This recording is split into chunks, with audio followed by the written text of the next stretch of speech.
প্ৰিয় শিক্ষাৰ্থীসকল, আজিৰ পাঠলৈ তোমালোকক স্বাগতম জনাইছোঁ। আজি আমাৰ আলোচনা কৰিবলগীয়া বিষয় হ'ল সমাসৰ অন্য দুটা ভাগ, তৎপুৰুষ সমাস আৰু অব্যয়ীভাৱ সমাস। আহাচোন আমি তৎপুৰুষ সমাস আৰু অব্যয়ীভাৱ সমাসৰ বিষয়ে কিছু কথা আলোচনা কৰোঁ। প্ৰথমে চোৱা, তৎপুৰুষ সমাস কাক বোলে? যি সমাসত দুটা ব্যস্ত পদৰ প্ৰথমটো প্ৰথমা বিভক্তিৰ বাহিৰে অন্য বিভক্তি থাকে আৰু এই বিভক্তি লোপ হৈ সমাস হয়, তাকে তৎপুৰুষ সমাস বোলে। আমি জানো যে শব্দ বিভক্তি 7টা: প্ৰথমা, দ্বিতীয়া, তৃতীয়া, চতুৰ্থী, পঞ্চমী, ষষ্ঠী আৰু সপ্তমী। এই বিভক্তিকেইটাৰ চিন তোমালোকে জানা। প্ৰথমা বিভক্তিৰ চিন এ ই, দ্বিতীয় বিভক্তিৰ ক, তৃতীয় বিভক্তিৰ ৰে দি দ্বাৰা, চতুৰ্থী বিভক্তিৰ চিন অক লৈ, পঞ্চমী বিভক্তিৰ চিন পৰা, ষষ্ঠী বিভক্তিৰ চিন ৰ আৰু সপ্তমী বিভক্তিৰ চিন ত।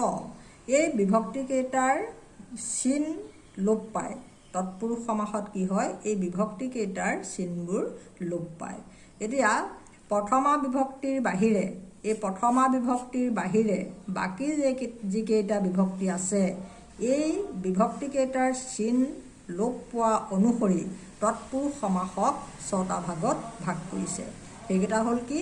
দ্বিতীয় তৎপুৰুষ সমাস, তৃতীয় তৎপুৰুষ সমাস, চতুৰ্থী তৎপুৰুষ সমাস, পঞ্চমী তৎপুৰুষ সমাস, ষষ্ঠী তৎপুৰুষ সমাস আৰু সপ্তমী তৎপুৰুষ সমাস।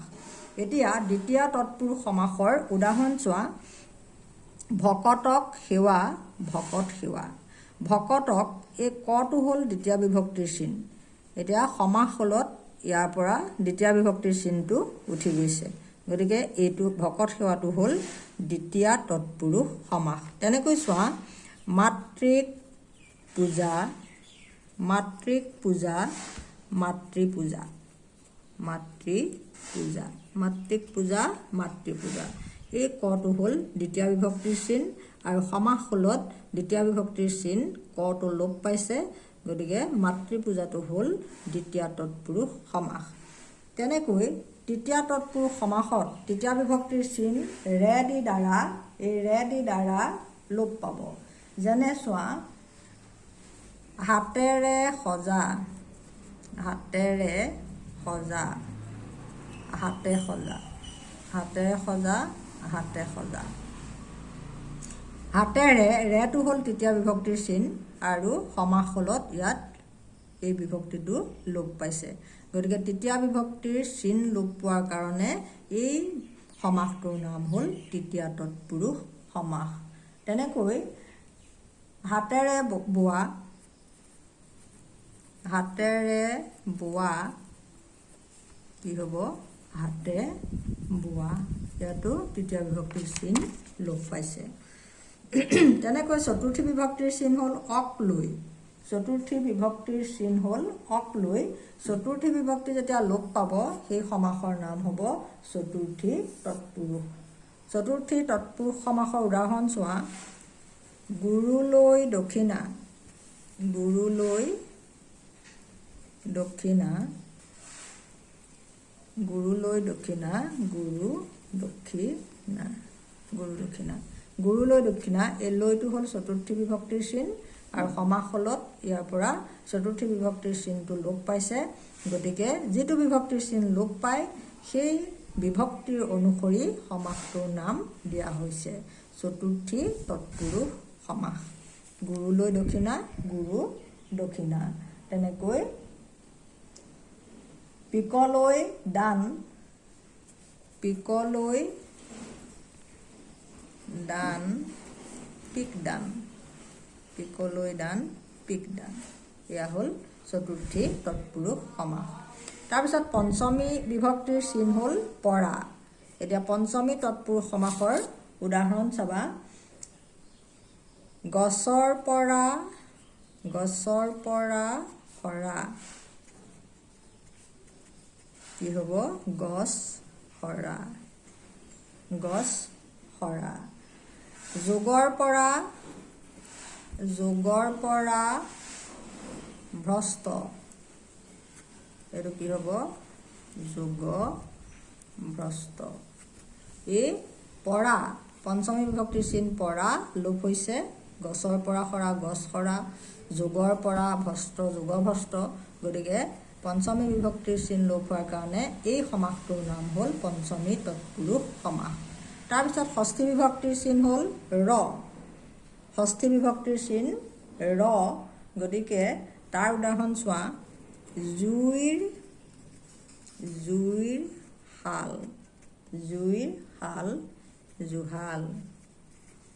জুহাল ৰটো লোপ পাইছে আকৌ চোৱা পৰৰ অধীন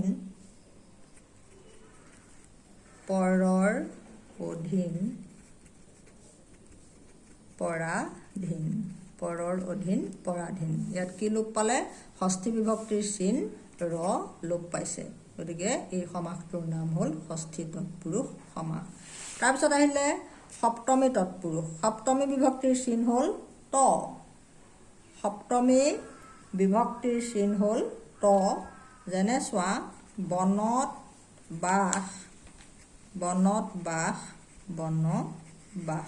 সপ্তমী বিভক্তিৰ চিন ত লোপ হৈছে বনত বাস তেনেকৈ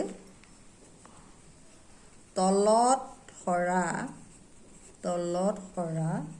তল সৰা গতিকে আমি কি বুজি পালোঁ যে সপ্তমী বিভক্তিৰ চিন ত লোপ পাইছে ইয়াত তলত সৰা ত লোপ পাইছে এই তপ লোপ পোৱাৰ কাৰণে এই সমাসটোৰ নাম হ'ল সপ্তমী তৎপুৰুষ সমাস এতিয়া আমি কি বুজি পালোঁ যে দ্বিতীয়া তৃতীয়া চতুৰ্থী পঞ্চমী ষষ্ঠী সপ্তমী এই বিভক্তিকেইটাৰ চিন লোপ পোৱা অনুসৰি তৎপুৰুষ সমাসক 6টা ভাগত ভাগ কৰা হৈছে তাৰপিছত আহা অব্যয়ীভাৱ সমাস অব্যয়ীভাৱ সমাস কাক বোলে আমি চাই লওঁ আহা অব্যয় শব্দৰ আগত বহি সামীপ্য অভাৱ পৰ্যন্ত সদৃশ যোগ্যতা আদি অৰ্থ প্ৰকাশ কৰি যি সমাস হয় তাক অব্যয়ীভাৱ সমাস বোলে এতিয়া সামীপ্য মানে ওচৰ অভাৱ পৰ্যন্ত সদৃশ মানে একে মিল থকা যোগ্যতা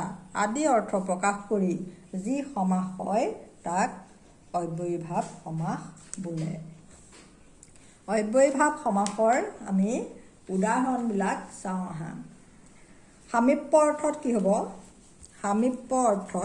সামীপ্য মানে ওচৰ সামীপ্য অৰ্থত আমি চাওঁ যে কুলৰ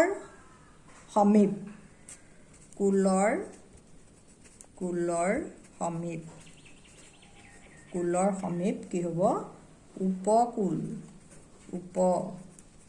কুলৰ সমীপ উপকূল তাৰমানে ওচৰ বুজাইছে কুলৰ ওচৰ সেইটো হ'ব উপকূল উপটো হ'ল উপসৰ্গ উপসৰ্গবিলাক হ'ল অব্যয় গতিকে এইটো হ'ল অব্যয়ীভাৱ সমাসৰ উদাহৰণ তেনেকৈ বনৰ সমীপ এইটো হ'ব উপবন অব্যয় শব্দৰ আগত বহি বুলি কৈছে অব্যয় শব্দৰ আগত এই উপটো হ'ল অব্যয় উপসৰ্গ উপসৰ্গ আৰু উপসৰ্গবিলাক হ'ল অব্যয় তাৰপিছত চোৱা অভাৱ অৰ্থত কেনেকৈ ব্যৱহাৰ হয় চোৱা অভাৱ অৰ্থত সুখৰ অভাৱ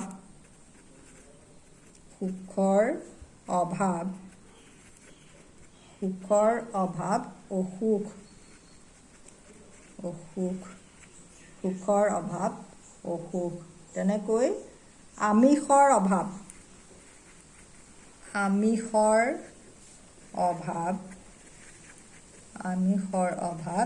নিৰামিষ নিৰটো হ'ল অব্যয় উপসৰ্গ নিৰামিষ আমিষৰ অভাৱ নিৰামিষ তেনেকৈ ভিক্ষাৰ অভাৱ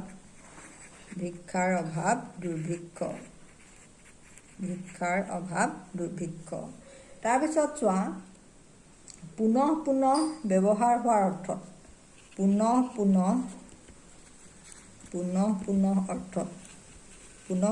অৰ্থত কি হ'ব দিনে দিনে দিনে কি হ'ব প্ৰতিদিনে দিনে দিনে প্ৰতিদিনে তাৰপিছত ক্ৰমে ক্ৰমে ক্ৰমে ক্ৰমে এইটো পুনৰ পুনৰ ব্যৱহাৰ হৈছে ক্ৰমে ক্ৰমে কি হ'ব অনুক্ৰমে ক্ৰমে ক্ৰমে ক্ৰমে অনুক্ৰমে তাৰপিছত পৰ্যন্ত অৰ্থত চোৱা পৰ্যন্ত অৰ্থত কি হ'ব জীৱন পৰ্যন্ত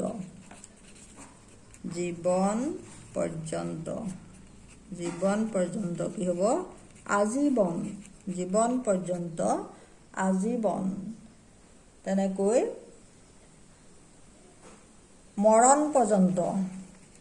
মৰণ পৰ্যন্ত এইটো হ'ব আমৰণ মৰণ পৰ্যন্ত আমৰণ সাদৃশ্য অৰ্থত চোৱা সাদৃশ্য মানে মিল থকা সাদৃশ্য অৰ্থত হ'ব ৰূপৰ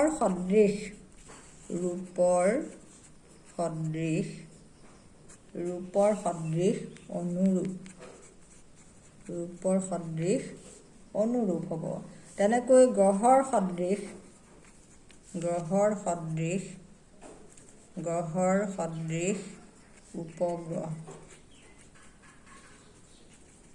উপগ্ৰহ তাৰপিছত চোৱা পশ্চাদ অৰ্থত পশ্চাদ মানে পিছত পশ্চাদ শব্দৰ অৰ্থ হ'ল পিছত পাছত চাই কৰে অনুকৰণ পাছত চাই কৰে সেইটো হ'ব অনুকৰণ তেনেকৈ পিছত যায় যি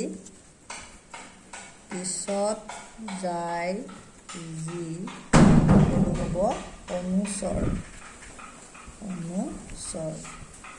এইবিলাক হ'ল অব্যয়ীভাৱ সমাসৰ উদাহৰণ তাৰপিছত অনিয়মিত বা নিপাতনে সিদ্ধ অব্যয়ীভাৱ কেইটামান আছে সেইকেইটা চোৱা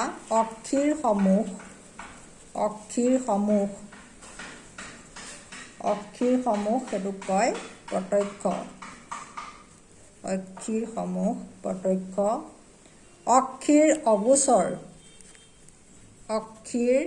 অগোচৰ এইটোক কয় পৰোক্ষ